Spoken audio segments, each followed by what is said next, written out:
I'm Vin. I'm Sori. That's Booby. And Vita and Chip and Colby.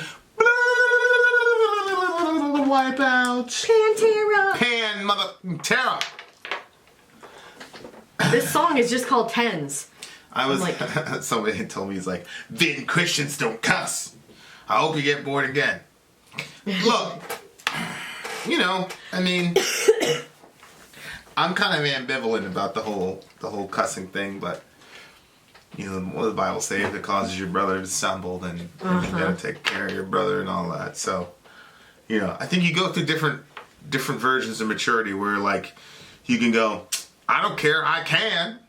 Yeah, but people would say, I can. What? This channel causes a lot of Christian people to...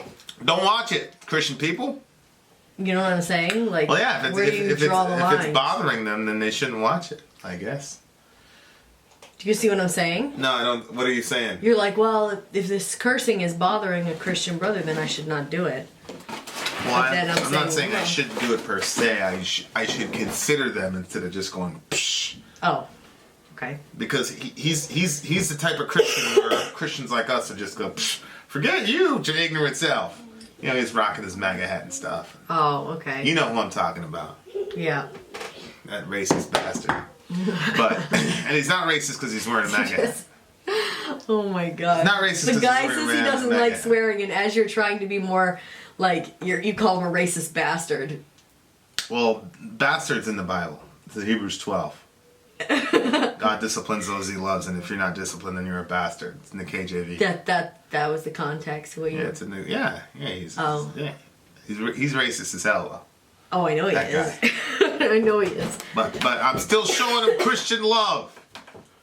Anyway, this is Pantera, 10's.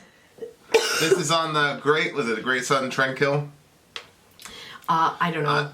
There's a lot of people that have been like, yo, 10's. So here we are. Yep, we're finally here. 10's, Pantera. All right. Ready? Wait. Oh, I finally started uploading stuff to My Sorry Life. Oh. Our NAMM trip is like starting to go up now, so. Like the whole thing? No, I broke it up. It actually was being really long, all the stuff that I recorded. So I'm splitting it up into smaller videos. Okay. So the first one is the flight over, or non-flight, or. Really? I'd actually like to see that. Is it up yet? Yeah, it's already up. Oh, we're gonna see that right after. All right. Did it show me being angry? No, I didn't record you. When you're like that, I don't record you. You should have. We should have recorded the whole thing. The whole situation. Yeah. That'd have been really good TV. Yeah. All right, here we go. Great Southern Trendkill. Let's do it. Go.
Oh, yes. That's fun sounding. Fun sounding? Aggressive sound. I like it.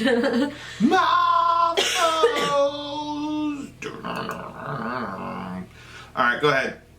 What? What'd you think of the song? What'd you think of the song? What'd you think of the song? I liked it. I liked I like stuff that sounds aggressive. You know, the way that they play their instruments, the way that they were singing. I'm not completely sure. I think they're talking about a drug, but I'm not sure. We'll give you that. Well, my skin is cold, transfusion with somebody. Morose and old. I didn't know what that meant, but drop into fruitless dying. It was tempting and bared. The whoring angel rising. Now burning prayers, my silent time of losing. I don't know, to me that just sounded like a drug. The whoring angel rising. It's transfusion with somebody morose and old. Morose is like sad, like low energy sad. So, you think that he was doing drugs with somebody else? I think he's saying it turns him into somebody that it ages. It makes him age. It ages you. Oh. Yeah. I think it. I wonder if it does. Well, there's certain like heroin. Yeah. Or meth. You know, meth. Yeah. Meth. I mean, we've all seen the meth makeover pictures and stuff like that. It's horrific. Right. Horrific stuff. But, yeah, I think you're right. He's probably talking about meth or heroin, because I don't think that happens to you with like weed or even coke. Yeah. You know, like you see those like Wall Street guys and they're all like coked up, but they're high energy and they probably crash at the end of the day, but it doesn't age them, I don't think, like meth or heroin would. Yeah. So my skin is cold, transfusion with somebody morose and old, drop into fruitless dying. Mm-hmm. Fruitless dying is a pretty crazy term. Yeah, I thought so too. Like pointless dying, like nothing good is coming from this. I think fruitless dying is kind of like dying, but you don't actually get to die. Oh. Right? Like you don't actually get to... Because I think you can kind of reach the point where you want to die. You know, like Head was talking about in our interview with him, he was talking about like hoping he'd just die. Yeah. Of an OD. Mm-hmm. So I think like it's that point where you want to die, but you can't. Oh. Because you haven't taken enough or whatever it is. Jeez. So when he says fruitless dying, it's like you're dying, but you actually don't get to bear the fruits of dying, which is actually to die. Well, I bet you're right. It was tempting and bared, the whoring angel rising. I just thought the whoring angel rising was the rise of the high. But. Well, it could be, but it's whoring in the sense that it does it for everybody. It's not just for you. Yeah. Yeah. But that's where the temptation comes from, is the temptation of the actual high. Mm-hmm. But now it's burning your prayers. You know, like, so it promises you this high, and you kind of end up having a relationship with it. Mm. But it's a whore in the sense that it does it. Everybody has a relationship with it that does it. There's nothing particularly special about you. Remember we were watching that drug documentary? And there was that guy, and he was saying, like, I don't even have any need for a woman. Like, all I want is this drug. Yeah. That was, like, a weird... Yeah, and he was talking about being in a relationship with it. Yeah. Yeah. And he didn't look, like, crazy. You know what I mean? Like... Well, it was that 11th Hour, the Lamb of God song, when it's talking about alcohol. Mm-hmm. And he uses very romantic, the dark mistress of many, beholden to none. It's the same idea. Yeah. Which is... that I do think people, because think about it, a lot of people go into relationships, 90% of people that go into relationships go into them because of how the person makes them feel. Right. So if they're feeling good, and the person makes them feel good, then they'll go, oh, I love this person, and then when the person doesn't make them feel good anymore, then they're not in love anymore. Uh-huh. Right. Well, it was never one or the other, it was just how the person made them feel. That's all it was. Mm-hmm. So then if you whittle a relationship down just to how that person makes you feel, then it makes perfect sense that a person could really feel like they're in a relationship with a drug. Oh yeah, no, you're right. That's true. Yeah. You know what I mean? Because it's how the drug makes them feel. And then it's you kind of anthropomorphize it to a certain degree to where you like start to personify the drug as you know, as a person that you're having a relationship with. Right. Yeah. What's interesting is that in the Lamb of God song, it's a mistress, you know, and it's my sweet demoness and whatever. And it's this kind of, whereas this one, the drug is personified as a whoring angel, which has a different connotation because an angel is kind of like a savior, kind of like a supernatural thing, kind of connects you to a different realm. And so the whoring because a mistress, isn't a mistress like that's like your side girl? Isn't that what a mistress is? So the other one, it's like your forbidden side girl. Well, you shouldn't have this, yeah. Right. But this one, it's like, well, it's an angel, but it's a whoring angel. Right. Right, and it connects you to something, but then in the next line it says burning prayers. Now burning prayers. Like it's the angel then turns into this thing that actually disconnects you from God, which is really interesting. Yeah. Because what is prayer? Prayer is simply communication with God. It's communication with divine. But now this angel is making it so that his prayers end up burning. Right. Which isn't true, but I can see how it would make somebody feel that way. What do you mean it isn't true? Well, I don't think that... well, I guess there's that verse that does talk about... I was going to say, like, when you talk to God, even wherever you're at, you know, like, he's going to hear you. Like, you're not burning your prayers, like... Oh, yeah. Well, yeah. Well, I think here, in the human sense of here... God hears everything, he knows everything, he's omniscient. So if you're praying, he hears it in that sense. But hearing somebody's prayer in the Bible has to do with God like looking favorably on the prayer. Yeah. And, you know, there's only been a couple things where God's like, I'm not going to listen to what you have to say. It's one is if you're mistreating the sojourner. Surprise, surprise. Wow. And in Malachi, I think it's 4. Malachi 4, the dude is mistreating his wife, and so he goes, "You flood the Lord's altar with tears, and you're asking why won't He listen to you?" And then it says it's because the Lord is acting as witness between you and the wife of your youth because you've mistreated her. Yeah. So it's if you mistreat the sojourner, God's not going to hear you, and then if you, and then he says, "But I will hear the sojourner." If the sojourner cries out for help because you're mistreating him. And I will hear him, and I will leave your children orphan and your wives widows. So keep playing around with those Mexicans. Keep mistreating those Mexicans. Go for it. And Christians are crazy to me. They'll go crazy. Two people love each other, want to get married, they'll lose their mind. But then they're completely fine with mistreating the sojourner. And you figure, it's a problem. Yeah, you figure like God only destroyed one city for you know sexual immorality or whatever, and even that's debatable. Yeah. But there's constant threats that I'm gonna fuck you up if you keep messing with these vulnerable people. Yep. Yep. And Christians are just like, build the wall. And look, I don't want to get into it, but. It is true. Like we suck at taking care of vulnerable people. It's just we're not good at it at all. But anyway, so it's not like God's not going to hear you if you're taking drugs. I mean, I've known people. I mean, Brian, he was high when he was calling out to God, and God heard him. Head from Korn. Oh. Yeah, he was hopped up on. Oh, you're thinking about the other guy. Yeah, he was hopped up on his meth. Well, I was thinking about the two other Brians we know, and I'm like, he showed up. He showed up high. He's on meth in church, and God met him. So, you know, right. As long as you're not mistreating a sojourner or beating your wife, and God will favorably answer your prayers. But I think it's burning prayers not in the sense of God won't hear him.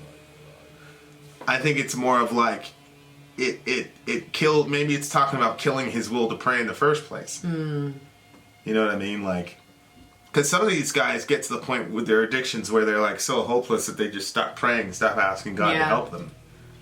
Yeah. You know. My silent time of losing. Right. Stacked on top of that, yeah. Okay, yeah. Okay, so the drugs have gotten him to the point where he's just you know, silent. because he didn't feel like there's any reason to pray, but there is. There always is. Well, I mean, this song probably counted as a bunch of prayers to God. Yeah. Because I'm pretty sure he's beat this now, Phil, the dude from Pantera. I'm pretty sure he's recovered and he's good now. I don't usually read what's written on the side here, but I just saw it. It said 10's refer to a measure of heroin that is generally the smallest amount one can buy. $10 gets you 110. It's likely this song is about a drug abuse, but that's interesting because I was like, that's true. Like, what does 10 have to do with it? But I wonder if that is it. Like, the smallest amount that you can buy. Huh. That was also in that documentary. Like, what was? The people were buying, like, they were buying their fix for the day, and like, your money like wasn't stretching as far as it used to. Like, you used to be able to get more for your money and stuff, and just looking at the quality and the condition of their home, like, money shouldn't have been going to drugs. You know what I'm saying? Oh, like, this is the one that we were watching in Cali. Yeah. Okay. Yeah. Yeah, that was a tough one. Ugh. I was alright, but then there was this couple, and then at the end they were going to rehab and stuff. Yeah, he couldn't go in though. It's just her. He had to wait for her. We were talking about like there's certain countries that have the death penalty for heroin traffickers. Yeah. And you're like, I can't believe that. No, yeah, it was very surprising to me at first, but then the more that we watched that documentary, the more I was like, oh, I can kind of see why. I mean, you're killing people. Yeah. Yeah, and you saw the main guy that was flooding the streets there. He was completely fine. He's like, I'm making 15 grand a day. Yeah. Yeah. You're I also would say like they were killing people too. Like, yeah, they were killing people for sure. I don't have a problem killing people. Yeah. All right. Well. Ooh, okay. And they were like, come to our country with that shit, we'll kill you. Mm-hmm. Yeah. It's that simple. Yeah. Yeah. Just because I was surprised that you even had a problem with it, because we've seen firsthand what heroin does to people. Mm-hmm. Like, I don't think if you're caught in possession with it, I think you need to go to a rehabber. But if you're like a trafficker of heroin, whatever happens to you if they get you. I think that's one of the most terrible enterprises in the world right now, is this opioids. It's killing people. Yeah, and it's got to be one of those things where you're like, you see somebody in a bad spot, and you're literally taking advantage of that spot. You know what I mean? Yeah. We had friends that would say, I'm trying to avoid it, but they keep calling me and telling me they're going to give me free stuff. Free samples and all this other stuff. Yeah. You see somebody's trying to get out of it. And the worst of humanity. Yeah. It's the worst of humanity. And of course, we're completely not objective about this, because we've dealt with people, right, and we've seen how it destroyed them firsthand. Right. The people go, "Oh, that's your choice." I don't care. Mm-hmm. I don't care. My foes, they can't destroy my body. That's a very ironic course.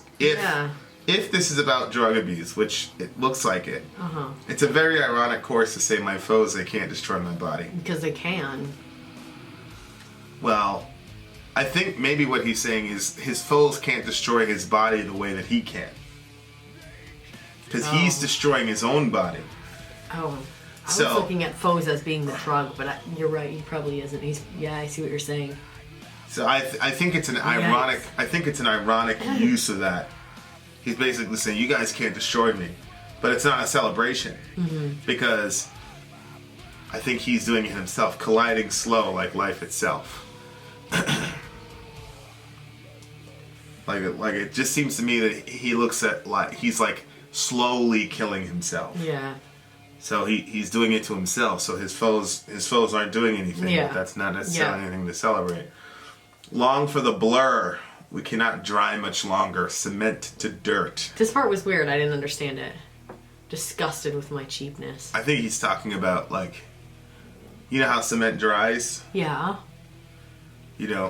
So he's saying we can't dry much longer, like, because like cement is basically like the young cycle of, when it's wet and it needs to be dried. Yeah. It's like that. If you look at the life cycle of like the ground, right? it goes from wet cement, when it's like basically like a baby, to dry, and then you've got the new, and then it decays after a while, and it goes back to being dirt. So if you look at it, we can't dry much longer. So that's when it's like in the nascent stages, and then it goes to cement, and then it goes to dirt, and then he talks about being disgusted with its cheapness. So it's a pretty intelligent way of talking about, you know, your own life cycles cycle. of life. Huh, yeah, interesting. and so he ends up just being dirt because he's a slave to this drug. I think longing for the blur, it just has to do with dying, like longing to, you know, to get out of here. So he's just talking about the life cycle and how the drug cheapens his life and his own self-understanding, I think. Oh gosh, that's sad. That solo was pretty crazy by Dime because it was reserved. Like he didn't go, you know, it was really, really reserved. Like Dime really understood when to like break out and go crazy, and then he knew when to like chill back and be reserved and be simple with the notes and things like that. Like that's, yeah, I was listening to Kirk Hammett. He was talking about, I forgot which record, the Justice for All record, where he was like, yo, he was in competition with all these other lead guitarists, and he wanted to show that he was the man. So everything was like, yeah. And he goes, you know, as I matured, I realized that he didn't have to. I didn't need to do that, you know, because it's about the art and the song and whatever. Right. And like, Dime was just such a badass. Dime's the type of talent that he could take over every single song. He could have, whether riff-wise or licks, solos, whatever. He could have took over every single song, but he in this song he pulled back because that was the mood of the song. Yeah. It wasn't this, you know, blah. And I think that that's part of his genius. I think that that's part of his. I would agree with that. That being reserved and being able to know, like, okay, we don't need to do that here on this song. What do you give the song? 9.7.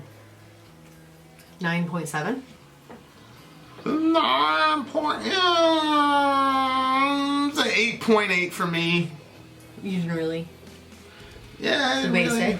Well, the thing is, Dime reserved himself, and it was good. But I was kind of waiting. I was kind of waiting for like. But you want him to go all out. A big breakout time signature rhythm change or something like that, and go all out. So well, I don't think it's fair to dock him for that. I'm not docking him. I'm just saying this is how I feel about the song. So there you are. You're not going to bully me into giving a higher score. I think that you should consider. I won't. It's a very good song. Vin out. Sori out. Gone.